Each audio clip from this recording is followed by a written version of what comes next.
আজকে রান্নার ভিডিও দিলেন, আবার কালকে নিউজ ভিডিও দিলেন, এরপরে আবার টেক ভিডিও দিলেন, এরপরে আবার ফানি ভিডিও দিলেন, নাটক দিলেন, তারপরে স্যাড ভিডিও দিলেন। এইভাবে যদি আপনি কাজ করেন তাহলে আপনি কখনোই ফেসবুক ইউটিউবে আপনি সফলতা অর্জন করতে পারবেন না। আপনি হযবরল ভিডিও দিচ্ছেন, মানে আপনি ফেসবুক ইউটিউব অ্যালগরিদমকে আপনি বোঝাতে পারতেছেন না যে আসলে আপনি কি কন্টেন্ট নিয়ে কাজ করেন। মোটিভেশনাল কন্টেন্ট নিয়ে কাজ করেন, নিউজ ভিডিও নিয়ে কাজ করেন, নাকি টেক ভিডিও নিয়ে কাজ করেন, নাকি ফানি ভিডিও নিয়ে কাজ করেন, কোন ভিডিওটি নিয়ে আপনি কাজ করতেছেন।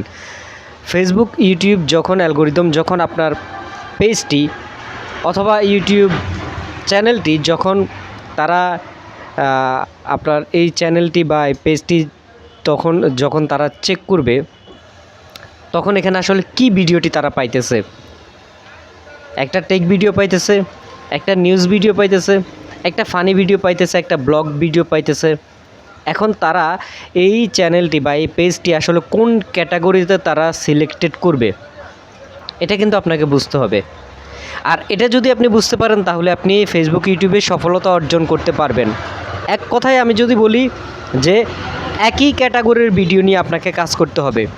আপনি যদি একই ক্যাটাগরির ভিডিও নিয়ে কাজ করেন, আজকে একটা দিলেন, কালকে একটা দিলেন, পরশুদিন একটা দিলেন, এইভাবে প্রতি সপ্তাহ প্রতি মাসে আপনি ভিডিও রেগুলারলি আপলোড করে গেলেন একই ক্যাটাগরির, তাহলে ফেসবুক ইউটিউব অ্যালগরিদম বুঝতে পারবে যে এই চ্যানেলে অথবা এই পেজে এই ক্যাটাগরির ভিডিওগুলো আপলোড করা হয় এবং এই ভিডিওগুলো এই ক্যাটাগরির অডিয়েন্স যখন খোঁজ করবে তখন তার কাছে আমরা এই ভিডিওটি পাঠাতে পারবো।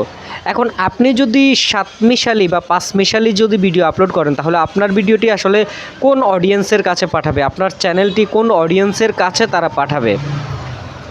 এজন্য আপনি যদি ইউটিউব ফেসবুকে যদি সফলতা অর্জন করতে চান খুব দ্রুত সময়ে, আপনাকে যেটা করতে হবে একই ক্যাটাগরির ভিডিও আপলোড করে যেতে হবে। এখন অনেকে প্রশ্ন করবেন যে একই ক্যাটাগরির ভিডিও আমি কোথায় পাবো। এই একই ক্যাটাগরির ভিডিওর উপরে ইউটিউবে হাজার হাজার ভিডিও আছে, ফেসবুকে হাজার হাজার ভিডিও আছে। আপনি সেখান থেকে একটা ধারণা নিতে পারেন যে এক ক্যাটাগরির ভিডিওগুলো যারা আপলোড করতেছে সেখান থেকে আপনি ধারণা নিতে পারেন যে আসলে এই চ্যানেলে কাজগুলো কিভাবে করা হচ্ছে, এই পেজে কাজগুলো কিভাবে করা হচ্ছে। তাহলে কিন্তু আপনি সেখান থেকে একটা ধারণা নিতে পারবেন এবং সেই ধারণা অনুযায়ী আপনি ভিডিও তৈরি করতে পারবেন।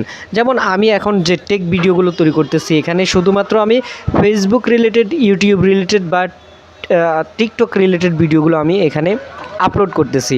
এখানে কোনো গানের, নাচের বা কোনো নিউজ বা কোনো ব্লগ, কোনো ভিডিও কিন্তু আপনি এখানে পাবেন না।